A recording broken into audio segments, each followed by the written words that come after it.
Alright guys, today for my vlog, I want to do, this is going to be my review of the Hobbit Desolation of Smaug. I was lucky enough to be able to see the movie last week. There's going to be spoilers. I'm going to be talking about the story, and because it's not completely based around the book, there's going to be stuff that you weren't expecting or didn't know about. If you want to watch this after you see the movie that comes out this Friday, do that. Click away now. For those of you who are masochists and like, no, I'm gonna keep watching. I can't click away.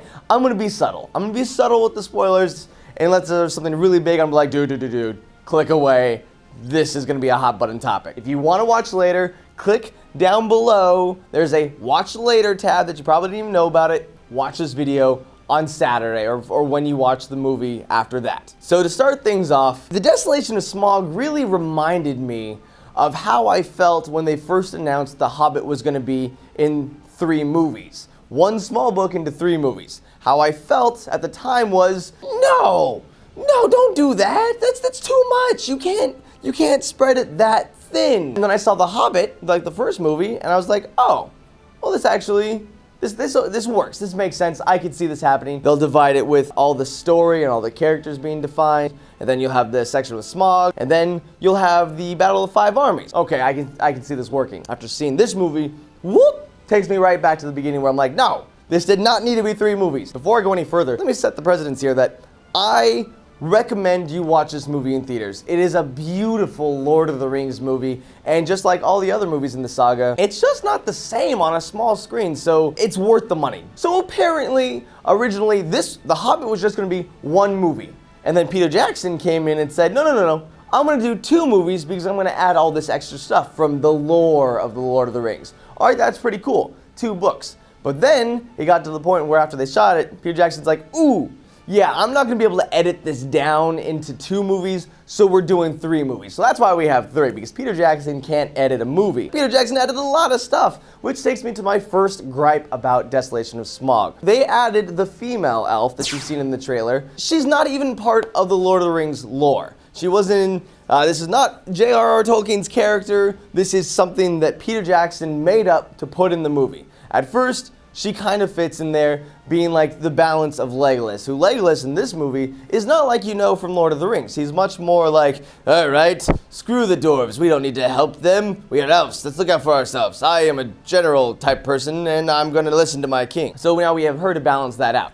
That part's cool. But then they add a romance subplot with female elf and one of the dwarfs. I won't tell you which dwarf, just in case if you're still watching and don't want to know the spoilers, but there's a romance there. And it doesn't make sense. It doesn't make sense. Like, they kind of talk about it in the first Lord of the Rings trilogy, that dwarves and elves, they don't get along. But in one small conversation, all of a sudden, Lady Elf has the Lady Elf parts all hot and bothered for this drunken dwarf. Like, it doesn't make any sense. We keep cutting back to this subplot when there's other action that you want to be seeing. Oh my god, this is kind of cool. This is what I've been waiting for. Wait, stop going back to the love. I don't care about this. This isn't necessary. That wasn't even the only subplot. There was another subplot with Gandalf going to go check out the necromancer. Like, I wonder what's going on here. That wasn't necessary. We all, as viewers, we already knew what was going on, so Peter Jackson, send Gandalf off. Have him figure it out. We don't need to know. We don't need 20 minutes of this. Just go back to why we came to see the movie. Smaug, who was unbelievable. Cumberbatch's voice obviously was perfect. Now, don't be shy. Step into the light. I was a little confused on how they were going to do, because he did the mocap for a face. I'm like, human face, dragon face. Not the same thing.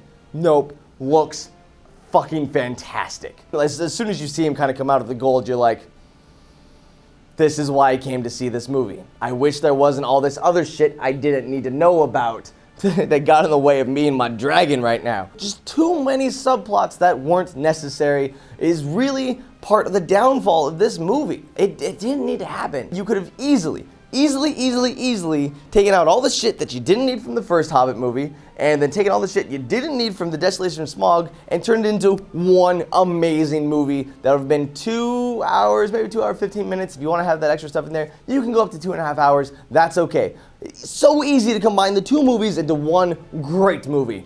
But no. And even with all the expanding and all the over stuff that you don't even need, all the extra exposition that you don't need, they don't even really flesh out Thorin's character. Now here's the thing. Who's the main character of The Hobbit? Obviously in the title you're assuming it's Bilbo Baggins. But he's just the guy that we're using as the point of view. Like, he's the middleman that we're able to take in this giant adventure as a neutral state. Thorin, though, the head dwarf, it's his journey, it's his quest, it's his family, it's his castle, his treasure. We're following Bilbo, who's following Thorin. The problem with Thorin is they give us no reason to like him. They give us no reason to want him to win. Again, without spoiling too much here, he leaves some of his team behind just to accomplish his mission. They just kind of portray him off as a dick. And even when they do have a moment to give him more of a human side, more of a relatable side, if I may, they even just kind of like flash forward through it. He just kind of goes from, hey, Bilbo, go in there and go take care of this dragon and get us the treasure, to all of a sudden, I'm here to rescue you, with one line from the older dwarf saying, you know what? This gold may have changed you a little bit. You wouldn't normally do this. And he's like, yep, you're right. I'm going to go save the day. Just flesh out the character a little bit. Take out the pointless shit. Give us the stuff we need, like the actual fight with Smaug. So this is the big spoiler. So if you want to click away, this is how the movie ends. So if you don't want to know how the movie ends, get out of here. This is your second chance. Get out. Click watch this movie later after you watch the movie, because I'm about to explain how the movie ends.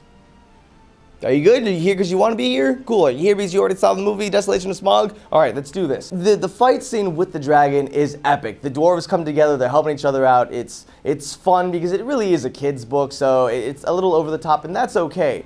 But then, through all this madness, you don't even finish off the dragon. We don't see the dragon going into town and then them killing the dragon. Like, that is how we should have finished this book. I know Hollywood loves cliffhangers, but we get it. We know how we're gonna go see the next one. The first one should have been, here's the exposition of the characters, here's how Smaug dies, and then here's the Battle of the Five Armies. No. They just kind of left you with all this pointless shit that you didn't need, all of a sudden just to give you a cliffhanger that didn't actually have to happen in the first place. Because guess what? We know what happens. The dragon dies.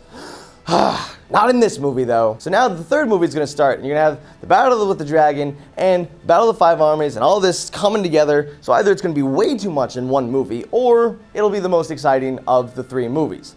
That part I'm hoping for. But at the same time, you should have just combined the first movie and the second movie into one movie. 2 good 2-hour movies. End of story. Whew. So there is my review of The Desolation of Smaug. In short, watch this movie because it's beautiful. It's a great movie that you want to see in theaters. It's not what it should have been or could have been. It could have been a lot better if it was just 2 movies. That's my opinion on it, my review on it. I do urge you, go watch it because it's worth it. There's just a lot of extra shit that you don't need. Some people like that though, I guess. So let me know after you saw the movie, what did you think? Do you think that my opinion is utter crap and I shouldn't be talking about movies anymore? Or did you feel that, hey, maybe this movie would have been better without all this extra useless stuff? Let me know, because I'm listening to your guys' voices. Alright guys, thank you so much for watching. Until the next time, live out loud. I'll see you later in the Shire. Out of the sky, bitches. Here we go. I'm on him. He's hit.